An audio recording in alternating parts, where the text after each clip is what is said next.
Well, how's everybody going today? My day's been one shitty mess. I'm probably going to rant here a little bit. But what I'm working on at the moment is I figure I better get some tire chains figured out.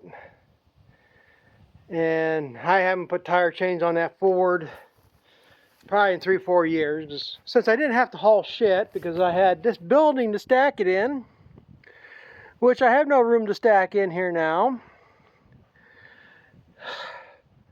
I'm going to have to haul manure. Like I said, I could probably go roughly 2 weeks from when I got to clean this barn out for the number of animals I got and stuff. I can push it in a pile in a corner in there and haul it out. So like I said, I can work around the weather somewhat. But if we get snow, I either have to try to get it out to the field or haul it over to the heifer barn and just dump it off in a pile over there.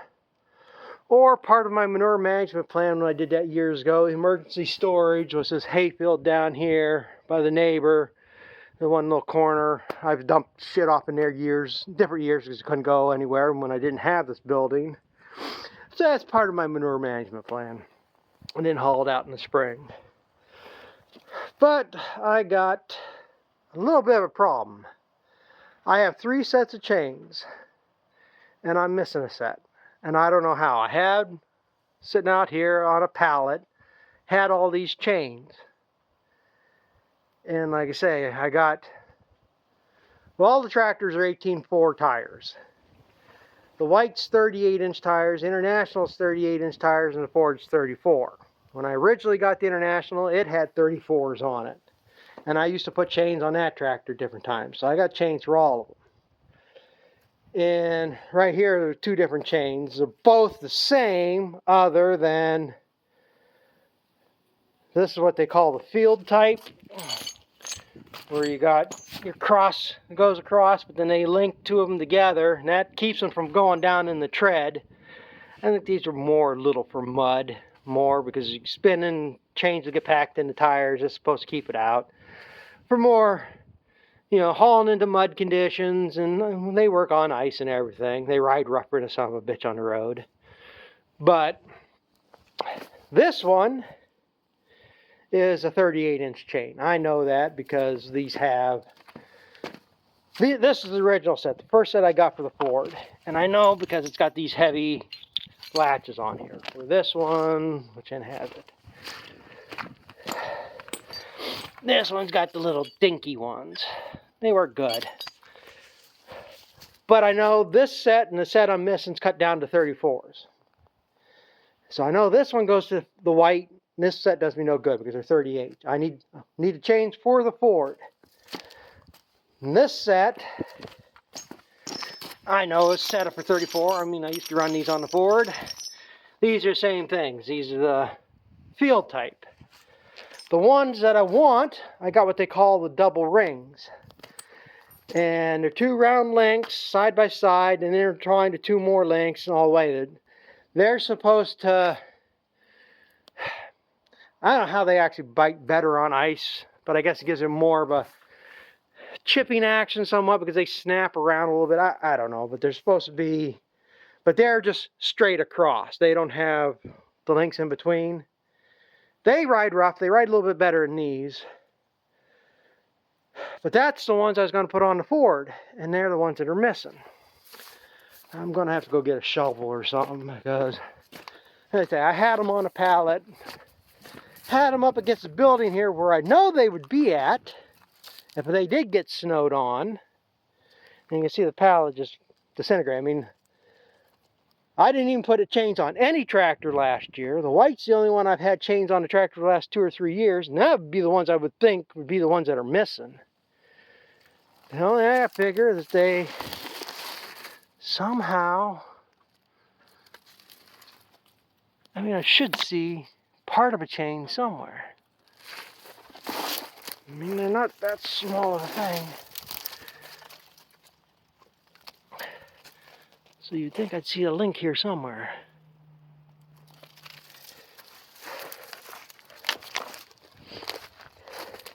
And I know I would have picked them up somewhere, but the question is, did I just set them off somewhere? Which I don't know why I would.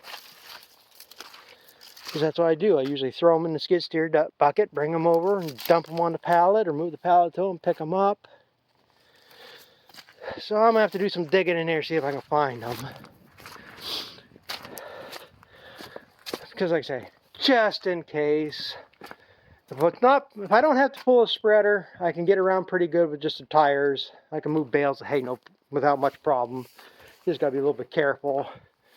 It's pulling the spreader up and down the road because it'll push you and jackknife you. So that's why I want to do it. Just in case, depending on who you talk to, they got snow just about every day after Thursday here through next week. One day I saw we were supposed to get 7 inches, but yesterday when I looked, every day had 1 inch or 2 inch. You know, 50% chance at that. So for the next couple days, it's not going to matter. It'll melt probably about as fast as it's coming down, but next week, pretty much there's no temperatures above 30, so the ground starts freezing, the snow's not going to leave. So I just want to be prepared for that. But the rest of my morning has been a shit show. I don't know if all banks, your banks might do different, whatever. All I'm saying is I bank with PNC Bank, and they are just a complete shit show lately. I haven't had much problems over the years with what it is here right now. The one thing I will never, and I mean I will never do again, is an ACH. I don't know what that exactly stands for, but it's when you put your routing number and bank account number in and they automatically draft it out of your checking account, I will never do that again. I have something going on here right now I might talk about someday, but for them to do it, I had to pay, and of course I don't have enough money on hand right now, so we worked out a payment agreement. The invoice he sent me said so much down, so much a month until it's paid, and be paid off in 5 months. 6 months, whatever it works out to be. So he sends me the contract through email and the invoice. And the invoice has this all spelled out on it, and he banks through PNC. And this is a PNC billing feature or something. He says it's all through PNC. But I went on there, and it didn't give me no other option other than this routing number. I would have done a debit card. Well, it never gave me an option to put a dollar amount in. So I guess I assumed, and you know what happens when you assume something, you make an ass out of yourself, or something's not what you think it is. And I was assuming I'm putting in the information for them, who I'm doing the business with, to do the billing. And it has on the invoice spelled out, so much down, so much a month. Well, the next day, I get an email from PNC Bank about an unrecognized, unauthorized, however they worded it, deposit. So I go, and this came through at like 1:30 in the morning when it was posted. So I pull up my banking account, and I'm overdrawn, and it had a 76-cent deposit and a 76-cent withdrawal.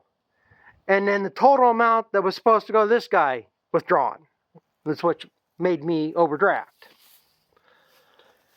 So I understand the 76 cents. That's one of their tricks or one of their procedures to verify that it's an active account or a good account or whatever. I understand all that. So I called this guy to find out what's going on, and he says this is not the first time this has happened. But he can't do nothing until PNC tells him it's overdrafted. And what gets me, I did 2 other debit card transactions that same day I did this transaction. And as I just found out today, them 2 are paid, but they hit me with a $36 overdraft fee for both of them. And I saw them yesterday and went to the bank and complained about it, and they did credit them fees back. But I check again today, and what he told me the other day, he was going to take care of it Monday. Well, come today, today, still not taken care of. So I called him, and he says he can't do nothing until PNC tells him it's overdrafted. Because, and I understand this, and it makes sense to me, that the way these scams work out there, somebody sends you a check for $2,000, well, because I can't cash this check, but you give me back $500 and we'll call it good, because I owe you $1,500, and you know how them scams work. And then to come to find out that he gets screwed out of what wasn't supposed to be taken yet. Which I understand that. So I said, well, I'll go to the bank, and well, I was going to go tomorrow, but what pissed me, another thing that pissed me off PNC Bank, but I go there today that I have a check, but it's not enough to make the account good, but I need money, so I was just going to cash a check. Well, I find out today they can't cash a personal check on a business account. I only have the one checking account. It's all I've ever had. Well, I had a personal account for about 5 years ago. A joint account with my wife, but we didn't use that for nothing, so we closed it. But anyway, my checking account is my name, DBA, and a farm name on it. And originally that was put on there because when I opened the account, it was free business checking.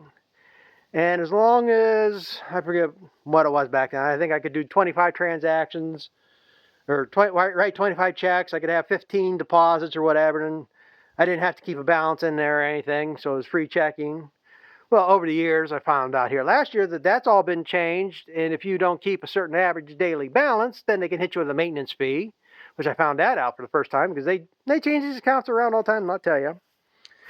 But anyway, they won't cash that check because I got a business account. The hell difference did it make? My name's on the account, the check's made out to me. I've rarely ever get a check with business name on it, the farm name. It's always been my name.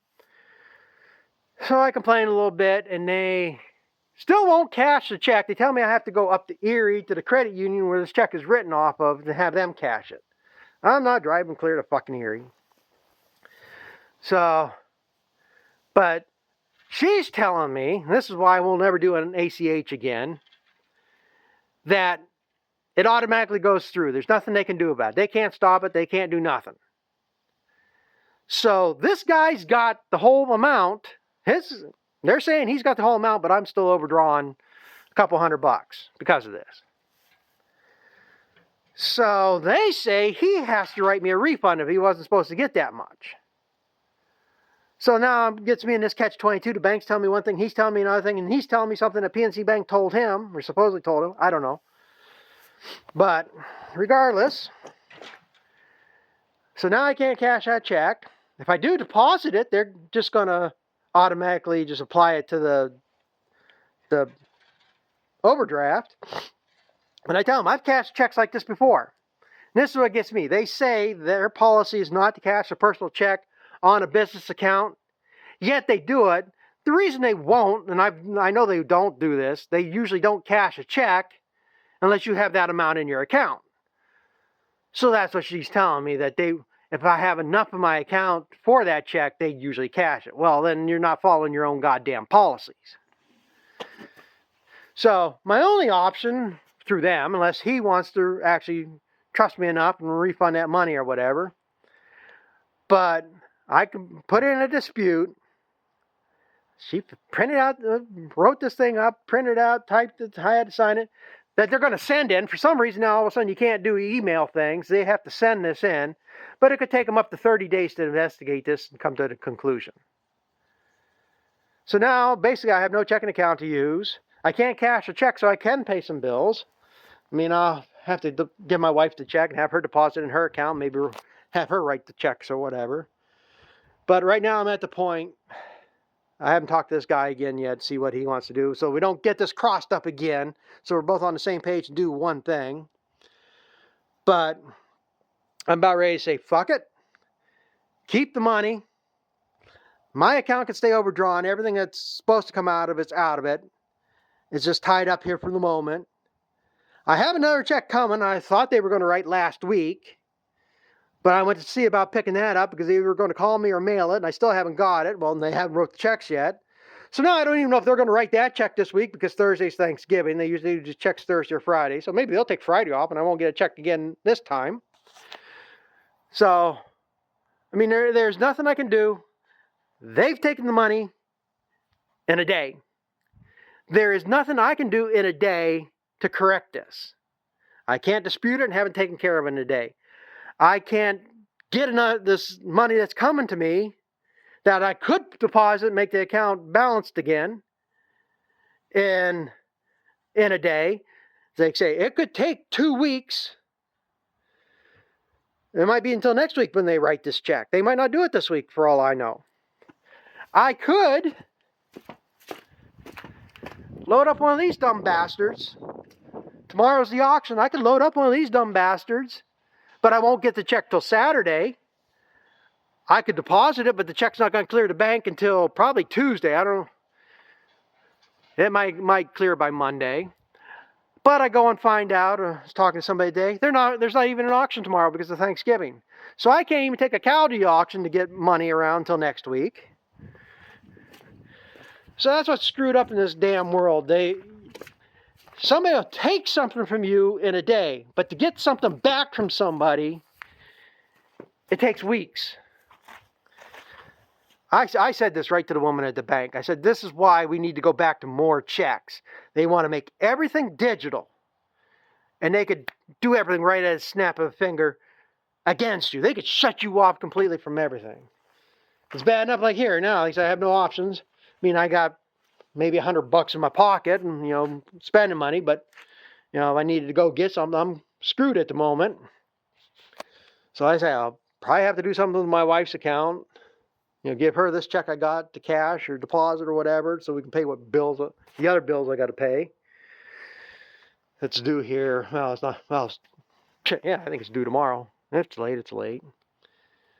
But yeah, like I say, one debit card transaction is $25, and they want to hit me with a $36 overdraft fee. It's just freaking ridiculous, and people wonder why everybody's pissed off banks. That's why we need to get rid of these goddamn, Bank of America, Citibank, Chase, Capital One, PNC's in our, I mean, they're not as big as them, but when somebody's got multiple branches all over the place, get back to where you had the local community, individual banks, and, you could go in there anytime and cash a check, and then if it bounced back, well, then they came after you. But no, you won't do anything now unless... That's what I understand. If I deposited a check and it wasn't good, they're going to kick it back. Doing it in ACH should be the same way. If there wasn't enough money in the account to cover that, they should have kicked it back. But no, it goes through automatically according to them. And there's nothing, you can't stop it. So like I said, I will very rarely, if ever, I do that again. I usually try to do it through a debit card. That's the thing. With a debit card, you got some protections there. Yeah, if I did a debit card, it would have kicked it back, she said. It's just like going to gas pump. When I go to gas pump, I use my debit card, but I never do the debit part. I do it as a credit, because a credit you can dispute. A debit card might not come out right away, but it's a lot harder to dispute. And if somebody's got a skimmer or something there, at least you do it under the credit part, there's some protections there. So I don't know. It's just like I said, I'm so goddamn sick of going through circles. Get 3 people involved, and you have 3 different options, 2 different stories from everybody, and you're the one holding the bag at the end. So, I'm not complaining. I'm just putting this out there so people know. A lot of people think I'm complaining, bitching. And I know I got myself in this position, that I have to jump through these hoops like this and have these shortcomings. It's all faults that I've done, but still, there should be some on the other side where people don't have as much power over you like that. You try to work things out and they still screw you over. Oh well, I just wanted to rant about that. I'm going to get these picked up, and I think I'm going to go change the oil in my truck. So I'm down to 16% oil life. It's been 5,000 miles. And if I don't, then I might be in the middle of a blizzard when I do have to change it, when it finally gets down to less than 10%. So might as well do it now on a fairly decent day. Still got to crawl in the mud on the ground, get board or something to lay on. So with that being said, I think I'm going to like I say, get this finished, and then go sit on my ass the rest of the afternoon. Like I say, it's about 4 o'clock here now, so I ain't got much more time before it gets dark that I can go sit on my ass. So thanks for watching. We'll catch up with you later. Well, maybe the day's looking up a little better here yet. I mean, at least the sun's coming out, but I went over there, dug through that. I figured they had to fallen through pallet. Can't find nothing. So I think, well, where else would I have taken them off? Now, like I say, if I had them on the Ford, usually I do take them off in here. Well, maybe I didn't drag them clear over there. So where else have I done?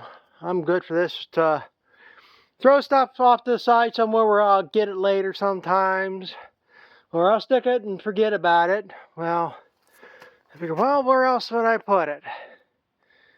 And then I remember a while back I did move a pallet from was a change from somewhere to there. Because it was in my road, it'd be easier to get to and stuff. Well, maybe they're still around. Well, they are. I put them on this pallet over here, which is all rotted out too. These are them double rings. So, but same thing, they've rotted through the pallet, they're hooked into it and stuff, so I'm going to take the pallet forks, get them dug out of there, so I can put them on this pallet, and then stick this somewhere. Well, it's going to stay in here, I'm just going to stick them right over here for now, so that's somewhat out of my road. I don't think I'm going to have much second crop to feed, because I'm going to start feeding all this out, because I'm running out of spaces where I can grab stuff. I'm probably going to bring before it snows, I'm probably going to bring the International and park it in here. Then I'll have to start taking these out, or else I'll have to start the International every time I want to get to a bale of hay. But like I say, might as well feed them to my own animals. I got to get this out of my road in here. Other stuff can sit where it's at. But yeah, I had to fix up another pallet. This time I threw some plywood on it, so it doesn't get down through the cracks and I have this problem again. Definitely going to have to find some place to stick that inside so the pallet doesn't keep rotting out. So at least I feel a little bit better about that. So we'll catch up with you later.